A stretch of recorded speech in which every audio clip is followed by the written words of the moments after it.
آیت نمبر 142 رکوع نمبر 17 شروع ہو رہا ہے۔ اب یہاں پر ہم دیکھ رہے ہیں کہ مضمون مزید آگے بڑھ رہا ہے ایک خاص سیکوینس کے ساتھ، کانسیکوینس کے ساتھ، یعنی کانسیکوینسز اب اللہ تعالیٰ نے پہلے تو یعنی بیان کیے کہ اللہ تعالیٰ نے ان کو کس طرح سے پہلے آزمایا، پھر فرعون نہیں مان کر دیا، اس کے کانسیکوینسز فیس کیے اس نے، پھر یہ کیسے نکلے، دریا کراس کیا، آگے بڑھے، پھر کیا گمراہی ان کے اندر سر اٹھانے لگ گئی۔ دیکھیے اس کا مطلب یہ ہے کہ یہیں سے ان کو بت پرستی کی خواہش تھی، تو جیسے ہی موسیٰ علیہ السلام گئے تھے طور پر تو پیچھے سے کیا کیا تھا انہوں نے، سورہ بقرہ میں ہم پڑھ چکے، بچڑے کو معبود بنا کر بیٹھ گئے تھے۔ تو ایک دبی ہوئی چنگاری تھی ان کے اندر، ایک دبی ہوئی خواہش تھی۔ تو اس کے لیے بھی دیکھیں ہمیں پھر محتاط ہونے کی ضرورت ہے کہ کہیں کوئی گناہ کی دبی ہوئی کوئی خواہش تو نہیں ہمارے اندر، جیسے ہی کوئی پریشر ہٹتا ہے ایک دم گناہ کرنے لگتے ہیں۔ اسی لیے بعض لوگ جب ایک جگہ رہتے ہیں ٹھیک ٹھاک ہوتے ہیں، نماز پڑھ رہے ہیں، حجاب کر رہے ہیں، سب کر رہے ہیں، ویکیشن پر گئے ہی نہیں، لگتا ہے کہ شاید اللہ کی سلطنت سے باہر نکل گئے، اس لیے کہ اندر وہ ایک دبا ہوا ایک پیشن ہوتا ہے کہ ہائے کوئی وقت ایسا ہے کہ نماز نہ پڑھنی ہو، ہائے ہم ایسا ہو کہ ہمیں یہ نہ کرنا ہو۔ معاشرے میں رہیں گے، کوئی شراب وراب نہیں پئیں گے، لیکن ایک کوئی دبی ہوئی خواہش ہوگی کہ ہائے کہیں موقع ملے تو ہم بھی پئیں۔ تو جیسے ہی وہ پریشر ہٹے گا ان کے اوپر سے، ذرا سے حالات آگے پیچھے ہوں گے تو وہ دبی ہوئی خواہش ابھر آئے گی اور اپنے آپ کو وہ فلفل کرنے کے لیے زور لگائے گی۔ تو لوگ اسی طرح جب اپنے کمفرٹ زون سے یا جہاں رہ رہے ہوتے ہیں وہاں سے نکل کر جاتے ہیں تو وہ ڈرنک بھی کرنے لگ جاتے ہیں، وہ شراب بھی پینے لگ جاتے ہیں، نعوذ باللہ وہ جوا بھی کھیلنے لگ جاتے ہیں۔ تو ان چیزوں کے بارے میں خود ہمیں اپنے آپ کو سمجھا کے اور روک کے رکھنا ہے کہ کوئی ایسی خواہش تو نہیں ہے میرے اندر، مجھے رشک تو نہیں آتا گناہ کرنے والوں کے اوپر، دل تو نہیں چاہتا میرا ہے کتنا مزہ آیا مجھے بھی موقع ملے تو میں بھی کروں، نعوذ باللہ۔ تو یہ ہے دراصل ایک تزکیہ جو ہمیں کانسٹنٹلی اپنا کرتے رہنے کی ضرورت ہے، ورنہ ایسا نہ ہو کہ بنی اسرائیل والا حال ہو جائے کہ یہاں موقع ملا نہیں اور وہاں گناہ کرنے کے لیے آمادہ ہوئے نہیں۔ تو اللہ تعالیٰ نے وہ سارا کچھ ہمیں بتایا۔ اب اسی طرح بات اب سیکوینس کے ساتھ آگے چل رہی ہے۔ وَوَعَدْنَا مُوسَىٰ 30 لَيْلَةً، اور موسیٰ علیہ السلام کو 30 شب و روز کے لیے ہم نے بلایا، طلب کیا، آزادی فراہم کر دی اللہ نے بنی اسرائیل کو۔ وہ من اور سلوہ کا بھی ذکر یہاں نہیں ہے، وہ بھی اللہ تعالیٰ نے ان کو دے دیا۔ سب کچھ ان کا انتظام کر کے، ساری ان کی دنیاوی جسمانی ضروریات پوری کر کے اب اللہ تعالیٰ نے شریعت کی نعمت دینے کا ان کو فیصلہ فرمایا، اور اس کے لیے پھر اللہ تعالیٰ نے موسیٰ علیہ السلام کو طور پر مدعو کیا، طور پر آنے کا ان کو حکم دیا۔ اور وہ 30 راتوں کے لیے بلائے گیا۔ 30 راتوں سے مراد کیا ہے؟ یعنی کہ obviously 30 رات سے مراد ہے 30 دن۔ بعض روایات میں یہ بات ہم کو ملتی ہے کہ پھر موسیٰ علیہ السلام نے 30 دن کا روزہ رکھا تھا۔ اب ہم تصور نہیں کر سکتے کہ کوئی 30 دن روزہ کیسے رکھ سکتا ہے۔ 30 گھنٹے کا روزہ ہم سے کبھی نہ رکھا جائے، نہیں ہو سکتا ہے رکھ تو لیں لیکن بھاری پڑے، لیکن یہ ہمیں انبیاء کی سنت میں یہ چیز ملتی ہے۔ انجیل ملنے سے پہلے عیسیٰ علیہ السلام نے بھی 40 دن کا روزہ رکھا تھا۔ اب کیا پتہ وہ روزہ ایگزیکٹلی ہمارے روزے جیسا نہ ہوتا ہو کہ جس میں بالکل کھانا پینا بالکل ہی حرام ہوتا ہو، واللہ عالم، لیکن روزے کا ذکر ملتا ہے، کتاب کے ساتھ روزے کا ذکر، کہ تورات ملنے والی تھی روزہ، انجیل ملنے والی تھی روزہ۔ اور ذرا بتائیں کوئی آپ کے خیال میں کوئی ہے روزہ اور کتاب؟ کیا ہے کہا اللہ نے؟ شہر رمضان الذی انزل فیہ القرآن۔ تو یہ پرانی سنت ہے جو چلی آ رہی ہے۔ اہل کتاب کو بالکل حیرت نہیں ہونی چاہیے تھی اس بات کے اوپر کہ رمضان میں اللہ تعالیٰ نے قرآن نازل کیا اور رمضان کو اللہ تعالیٰ نے پھر سیام کا مہینہ بنایا۔ تو سیام اور کتاب یہ ساتھ ساتھ چلتی ہیں، دو چیزیں۔ تو یہ جو فرمایا آگے کہ 30 راتوں کے لیے بلایا، تو 30 دن کا یعنی کہ روزہ رکھا انہوں نے، وَأَتْمَمْنَاهَا بِعَشْرٍ، اور 10 دن کا اس میں اضافہ کیا۔ اب یہ کیا مطلب کہ بلایا 30 کے لیے اور کر دیا اس کو 40۔ تو بعض دفعہ ہو سکتا ہے کہ اسکیجول میں تبدیلی کر دی جائے۔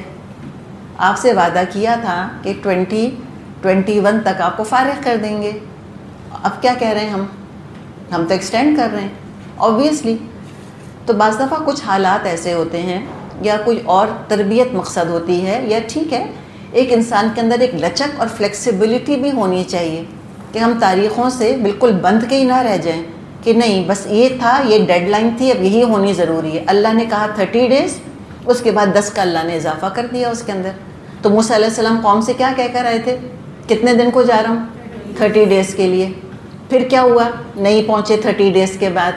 تو جو قوم کی خباثت تھی نا دبی ہوئی، یہ گناہ کرنے کا شوق، اس کو نکھلنے کا، پنپنے کا موقع مل گیا، ان کی اصلیت ظاہر ہو گئی. تو بعض دفعہ چیزیں جب تھوڑی سی آگے پیچھے ہو جاتی ہیں، اور خاص طور پہ جب دین کا معاملہ ہوتا ہے، تو پھر اس میں کچھ حکمتیں ہوتی ہیں اللہ تعالیٰ کی. یہ جو حالات پڑے ہیں جس طرح سے آج کل حالات ہیں، یہ بھی دراصل ایک آزمائش ہے. اللہ دیکھنا چاہتا ہے کون حقیقت میں قرآن سے محبت کی وجہ سے آیا تھا پڑھنے کے لیے، اور جیسے حالات ہوں گے وہ پڑھتا رہے گا، on line who on site ہو وہ کرتا رہے گا. اور کون ڈھیلے ڈھالے ہیں کہ پہلے موقع ملتے ہی بھاگ جائیں گے، جن کو آلریڈی پچھتاوا ہو رہا ہو کہ بلا وجہ کمٹمنٹ کر لیا ہم نے اتنے 1.5-2 سال کا، اور موقع ملتے ہی انہوں نے کہا چلو چھوڑو ہم سے تو نہیں ہوتا. ٹھیک ہے بھئی ہم کیا کہیں کر سکتے ہیں، کووڈ ہو گیا ہم نہیں آ سکتے، ہمارا تو انٹرنیٹ ہی کام نہیں کر رہا، ہم کو تو ٹائم ہی کوئی نہیں مل رہا. سمجھ آئی آپ کو بات؟ تو اللہ تعالیٰ ہر طرح کے حالات سے آزماتا ہے، اور اللہ تعالیٰ پھر خالص کو ناخالص سے جدا کرتا چلا جاتا ہے. اپنے لیے بہت دعا کرنی چاہیے کہ اللہ تعالیٰ آزمائشوں سے ہم کو احسن طریقے سے گزار دے.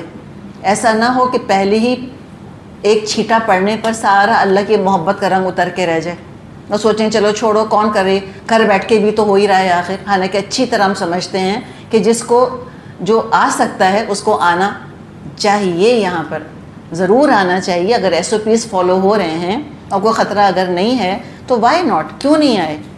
تو یہ اللہ تعالیٰ کی طرف سے آزمائشیں آتی ہیں اس طرح سے. بنی اسرائیل کے لیے وہ 10 دن کا ڈیلے بہت بڑی آزمائش بن گئی. اتنے بڑے کبیرہ گناہ کے اندر مبتلا ہو گئے، اور ایسے سڈنلی نہیں ہو گئے. وہ 10 دن ڈیلے کی وجہ سے نہیں ہوئے، وہ یہ کام کرتے، وہ شرک کرتے. صرف یہ ہوا کہ اس وقت موقع مل گیا. اس وقت جو لوگ دین کا کام چھوڑ رہے ہیں وہ الٹیمیٹلی چھوڑتے، آج نہیں تو کل چھوڑتے. اب یہ ہے کہ ایک موقع مل گیا ان کو لگا لیجٹ ایکسکیوز ہے ہمارے پاس کہ بھئی ہم تو نہیں کر سکتے، ہم تو نہیں جوائن کریں گے، ہم نے تو چھوڑ دیا. اور بہانے 100 بنا سکتا ہے. بنی اسرائیل نے کہا تھا نا کہ پتہ نہیں موسیٰ تو کہاں رہ گیا اللہ کا بندہ، اللہ جانے کہاں چلا گیا وہ. تو کہا کہ چلو جب وہ نہیں آ رہا تو ہم بچھڑے کو معبود بنا لیتے، کوئی نہ کوئی ریپلیسمنٹ تو چاہیے. اور یہ بھی یاد رکھیں ہم کہ جب ہم نیکیاں نہیں کرتے، نیکیوں کے ساتھ باندھ کے نہیں رکھتے اپنے آپ کو، تو کوئی نہ کوئی گناہ اس کو ریپلیس کرتا ہے. وہ عبادت کرتے رہتے، وہ جو تعلیمات دی تھی موسیٰ علیہ السلام نے ان کو ریوائز کرتے رہتے، دہراتے رہتے. جب وہ سارا کچھ چھوڑ چھاڑ کے بیٹھ گئے تو شرک کی طرف چل پڑے. تو علماء نے کئی وجوہات ڈسکس کی ہیں کہ یہ 10 دن آخر کیوں اور بڑھائے گئے. بعض کہتے ہیں کہ 30 ڈیز کا روزہ اور جو 10 ڈیز ہیں یہ تورات ملنے میں لگے، اس لیے اس طرح وہ 40 ڈیز پورے ہو گئے. بعض کہتے ہیں سورہ طٰہٰ کی روشنی میں، سورہ طٰہٰ پہ اللہ نے ہم کو پہنچایا تو وہاں ہم دیکھیں گے کہ اللہ تعالیٰ نے موسیٰ علیہ السلام کو بلایا، اور موسیٰ علیہ السلام وقت سے پہلے آ گئے. اللہ نے پوچھا تم جلدی کیوں آ گئے؟ تو انہوں نے کہا کہ اللہ اس لیے جلدی آ گیا تاکہ تو راضی ہو جائے، اور قوم تو آ رہی ہے میرے پیچھے پیچھے. تو اللہ نے کہا کہ ہم نے تمہاری قوم کو فتنے میں مبتلا کر دیا ہے. تو ہو سکتا ہے کہ موسیٰ علیہ السلام کی تربیت میں کچھ جلد بازی ہو تھوڑی بہت، تو اس کی تربیت کرنے کے لیے اللہ تعالیٰ نے 10 دن ایکسٹینڈ کر دیے. واللہ عالم، اللہ ہی بہتر جانتا ہے. بہرحال اللہ تعالیٰ نے 40 ڈیز کے لیے بلائے. اچھا یہ 40 دن کا جو ٹائم پیریڈ ہے اس کی بھی علماء بڑی اہمیت بتاتے ہیں. انبیاء کو عام طور پہ 40 برس کی عمر میں ہی نبوت سے سرفراز کیا جاتا تھا، بتایا جاتا تھا کہ آپ اللہ کے نبی ہیں، آپ اللہ کے رسول ہیں. نبی اکرم صلی اللہ علیہ وسلم کے بارے میں ہم جانتے ہیں 40 ایئرس کے وہ تھے. پھر یہ 40 راتوں کا ذکر یہاں پر آتا ہے. پھر اسی طرح ہم آگے سورۃ الاحقاف میں پہنچیں گے، وہاں 40 سال کے آدمی کا ذکر آتا ہے کہ وہ 40 سال کا ہو گیا تو اس نے دعا کی اللہ تعالیٰ سے کہ اللہ مجھ کو نیکیوں کے اوپر تھام کے رکھ. تو وہ کہتے ہیں کوئی بھی اچھی عادت اگر ڈالنی ہے تو 40 ڈیز تک اس کو کرتے رہیں، انشاءاللہ تعالیٰ وہ عادت پختہ ہو جائے گی. اگر سوچا ہے نا کہ بس میں انشاءاللہ تعالیٰ غیبت نہیں کروں گی، 40 ڈیز مت غیبت کریں، ناٹ اے ورڈ. یہ دیکھیں انشاءاللہ تعالیٰ وہ عادت پختہ ہو جائے گی، پکی ہو جائے گی۔ تہجد کی عادت ڈالنی ہے، 40 ڈیز تہجد پڑھتی رہیں پھر انشاءاللہ تعالیٰ پکی ہو جائے گی۔ واللہ عالم، اللہ بہتر جانتا ہے۔ اچھا اب کیا ہوا؟ اب موسیٰ علیہ السلام جا رہے تھے، تو جب جا رہے تھے تو انہوں نے کہا وقال موسیٰ لأخیہ ہارون، تو موسیٰ علیہ السلام نے کہا اپنے بھائی ہارون سے اخلفنی فی قومی، میرے پیچھے تو میری قوم میں میری جانشینی کرنا، وَأَصْلِحْ، اور اصلاح کرتے رہنا، وَلَا تَتَّبِعْ سَبِيلَ الْمُفْسِدِينَ، اور بگاڑ کرنے والوں کے طریقوں پر مت چلنا۔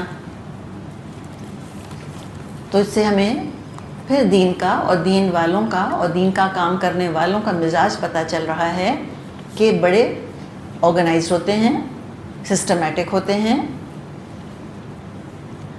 ہارون علیہ السلام کو انچارج بنایا اپنی جگہ، ان کو کلیئر انسٹرکشنز دیں ان کو کیا کرنا چاہیے، اور پھر گئے۔ یہ ہے توکل، پورا کام کیا اپنی طرف سے، پورے انسٹرکشنز دیں، پورا انتظام کیا، اور پھر نکلے اللہ کی راہ میں۔ توکل کیا ہوتا ہے؟ آنکھ بند کر کے چل پڑے انسان، کوئی انتظام نہیں کرنا، کچھ سوچنا نہیں، کوئی پلاننگ نہیں کرنا۔ اور ہم نے پتہ نہیں توکل کو ان پلان یا بغیر کسی پلان کے کام کرنے کا کیوں سمجھ لیا۔ لوگ سمجھتے ہیں کہ بس پلاننگ کرنا شاید ایمان کے خلاف ہے۔ اللہ پہ چھوڑو نا، ہم کہتے ہیں اللہ پہ توکل کرو، اللہ خود ہی کرے گا۔ نہیں، اللہ تو کرے گا، لیکن ہمیں توکل میں پلاننگ کو ضرور شامل کرنا چاہیے۔ تو کہا کہ 3 انسٹرکشنز دیں۔ نمبر 1 یہ کہا کہ تم میری جگہ ہو، اب تمہارا مقام وہ ہے کہ تم لوگوں کا خیال کرو، وَأَصْلِحْ، اور دیکھو اصلاح کرتے رہنا، جہاں کہیں کوئی پرابلم ہو اس کو تم ٹھیک کرتے رہنا۔ یعنی ایسے انسان کو انچارج بنانا چاہیے جس کے اندر پوٹینشیل ہو، صلاحیت ہو، انیشیٹو لے سکتا ہو، کیپیبلٹی ہو۔ تو ٹرسٹ کر رہے ہیں موسیٰ علیہ السلام کہ ضرور ہارون علیہ السلام اصلاح کریں گے، ان کے اندر ہے کیپیبلٹی، اتھارٹی دے کے جا رہے ہیں ان کو۔ جب کوئی کسی کو انسان ذمہ داری دیتا ہے، رسپانسبلٹی دیتا ہے، تو ساتھ میں اتھارٹی ضرور دینی چاہیے، ورنہ تو کام آگے وہ کر نہیں سکے گا۔ بعض دفعہ ہم رسپانسبلٹی دے دیتے ہیں، اتھارٹی نہیں دیتے۔ جیسے کسی نے کہا نا کہ بہو سارا گھر تمہارا، بس کسی چیز کو ہاتھ مت لگانا۔ تو یہ دیکھیں رسپانسبل تو بنا دیا آپ نے کہ دھوبی کا حساب بھی تم لکھنا اور تم ماسی کو بھی دیکھنا، لیکن ہاتھ نہ لگانا کسی چیز کو، تو پھر یہ اتھارٹی اگر نہیں ہے تو پھر رسپانسبلٹی صحیح طرح سے ادا نہیں ہو سکے گی۔ اور یہ بھی کہا کہ دیکھو مفسدوں کے پیچھے مت چلنا، خطرات سے بھی آگاہ کر دیا کہ یہ جو ہے یہ پٹ فالز آ سکتے ہیں، سو بی کیئرفل، ذرا ان کا تم خیال رکھنا۔ وَلَمَّا جَاءَ مُوسَىٰ لِمِيقَاتِنَا وَكَلَّمَهُ رَبُّهُ، پھر جب وہ ہمارے مقرر کیے ہوئے وقت پر پہنچا اور اس کے رب نے اس سے کلام کیا، براہ راست اللہ تعالیٰ کلام فرما رہا ہے۔ یہ دوسرا موقع ہے جب اللہ تعالیٰ نے موسیٰ علیہ السلام سے کلام کیا۔ پہلی دفعہ جب وہ آگ لینے گئے تھے تو اللہ نے کلام کیا تھا، انا اللہ لا الہ الا انا فاعبدنی واقم الصلاۃ لذکری، وہ ہم پڑھ لیں گے انشاءاللہ تعالیٰ۔ اور اس دفعہ پھر کلام اللہ کر رہا ہے۔ پہلی دفعہ رسالت سے سرفراز کیا تھا، اب شریعت سے سرفراز فرما رہا ہے۔ تو اس طرح جب وہ کلام کر رہے تھے موسیٰ علیہ السلام اللہ سے، تو کتنا لطف ان کو آیا تھا کلام کرنے میں۔ اب دوبارہ کلام کا موقع آیا تو سوچے کہ شوق کتنا بھڑک رہا ہوگا کہ میں کلام کرنے والی ہستی کو تو دیکھ سکوں۔ شدید محبت کی وجہ سے انہوں نے یہ فرمائش کی، قال ربی ارنی انظر الیک، اے رب اپنا آپ مجھ کو دکھا دے۔ اللہ تو ارنی، تو دکھا مجھ کو۔ یعنی کہ دیکھیں ارنی، جو ارا اور انظر لفظ ہیں ملتے جلتے ہیں۔ ارا کا مطلب یہ دیکھنا اور نظرہ کا مطلب بھی دیکھنا۔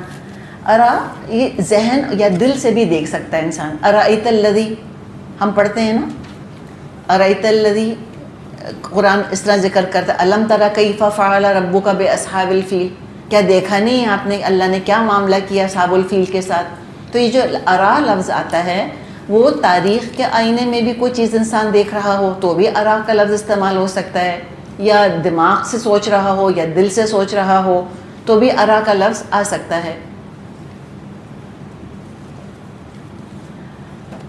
انظر یہ باقاعدہ آنکھوں سے دیکھنے کے لیے آتا ہے، تو ارینی جب وہ کہہ رہے ہیں تو ان کا مطلب ہے اللہ یعنی کوئی علم کی روشنی میں یا کوئی تصور نہیں چاہ رہا، میں سر کی آنکھوں سے تجھ کو دیکھنا چاہتا ہوں جیسے چیزوں کو دیکھا جاتا ہے، تو بس اپنا آپ مجھ کو دکھا دے، میں دیدار چاہتا ہوں۔ قال اللہ نے جواب دیا لن ترانی، نہیں تو نہیں دیکھ سکتا مجھ کو۔ جو اللہ تعالیٰ نے دنیا میں انسانوں کو حواس دیے ہیں، وہ حواس اس لیے دیے ہیں کہ دنیا کی ذمہ داریاں اچھی طرح پوری کر لے انسان۔ ایک حد سے بڑھ کر روشنی، ایک حد سے بڑھ کر حرارت، ایک حد سے بڑھ کے آواز انسان برداشت نہیں کر سکتا۔ تو موسیٰ علیہ السلام سے کہا کہ تم مجھ کو ہرگز نہیں دیکھ سکو گے، دنیا میں تم کو جسم جو دیا گیا ہے وہ اس کو برداشت نہیں کر سکے گا۔ وَلَكِنِ انظُرْ إِلَى الْجَبَلِ، لیکن تم ایسا کرو، تم پہاڑ کو دیکھو۔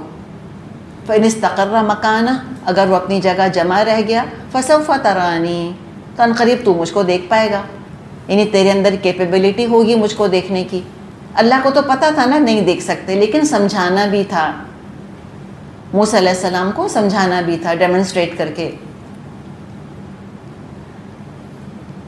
تو اللہ تعالیٰ نے پہاڑ پر تجلی ڈالی اپنی۔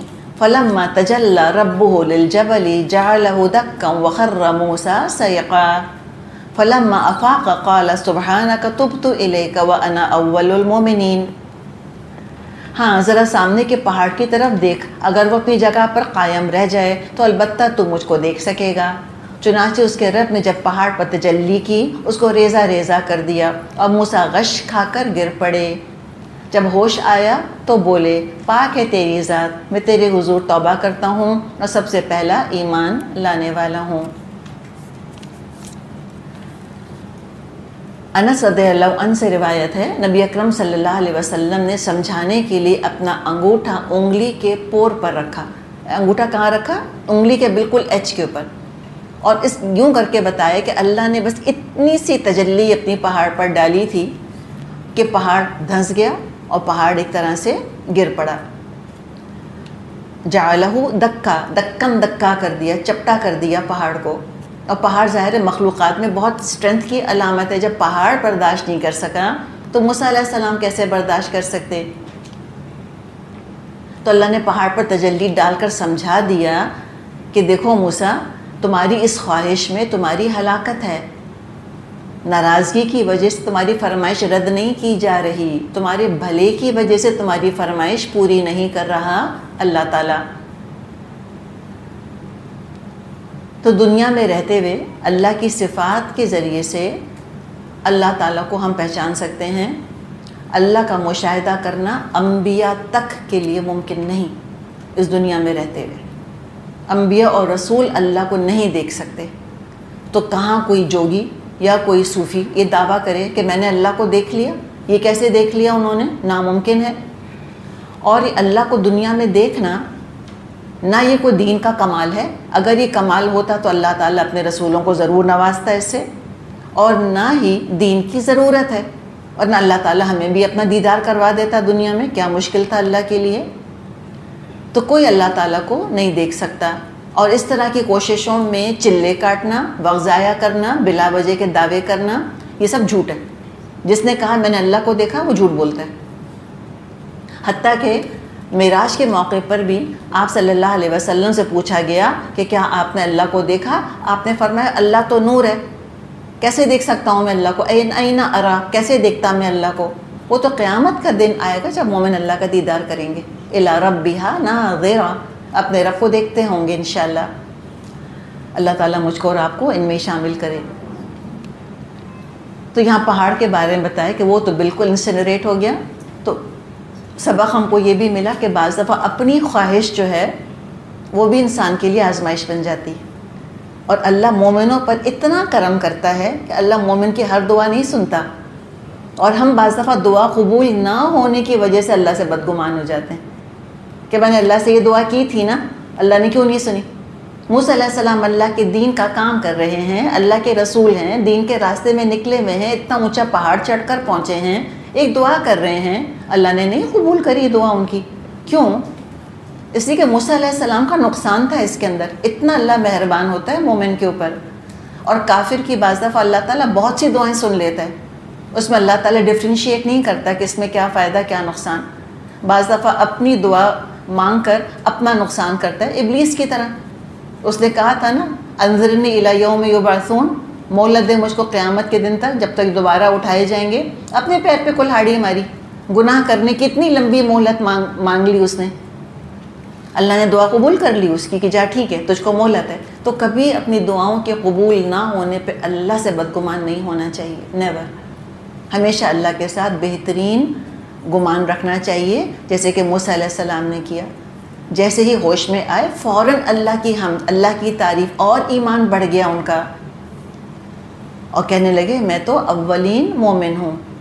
سب سے پہلے اللہ میں خود عمل کرنے والا ہوں ان تعلیمات پہ جو تو نے مجھ کو دی ہیں. اللہ تعالیٰ کا جو جمال ہے، جو اللہ کا حسن ہے، انسان اس کی تاب لا نہیں سکتا. صحیح مسلم میں حدیث ہے، آپ صلی اللہ علیہ وسلم نے فرمایا کہ حجابہ نور، اللہ تعالیٰ نے اپنے چہرے پر نور کا حجاب ڈالا ہوا ہے. لو کشفہ، اگر تو وہ اللہ تعالیٰ حجاب ہٹا دے تو ہر چیز جل کر رہ جائے، ساری دنیا ساری کائنات جل جائے. ایسا اللہ کے چہرے کا نور ہے. لیکن قیامت کے دن اللہ تعالیٰ جسم جو دے گا مومن بندوں کو، ان میں وہ صلاحیت، وہ برداشت، وہ طاقت ہوگی کہ اللہ تعالیٰ کا دیدار کر سکیں، اور جنتی تو پہ دیدار انشاءاللہ تعالیٰ کیا ہی کریں گے. چلیے یہیں ہم رک جاتے ہیں، پھر آگے چلیں گے انشاءاللہ. سبحانک اللہم و بحمدک، نشہد ان لا الہ الا انت، نستغفرک و نتوب الیک. السلام علیکم ورحمۃ اللہ وبرکاتہ.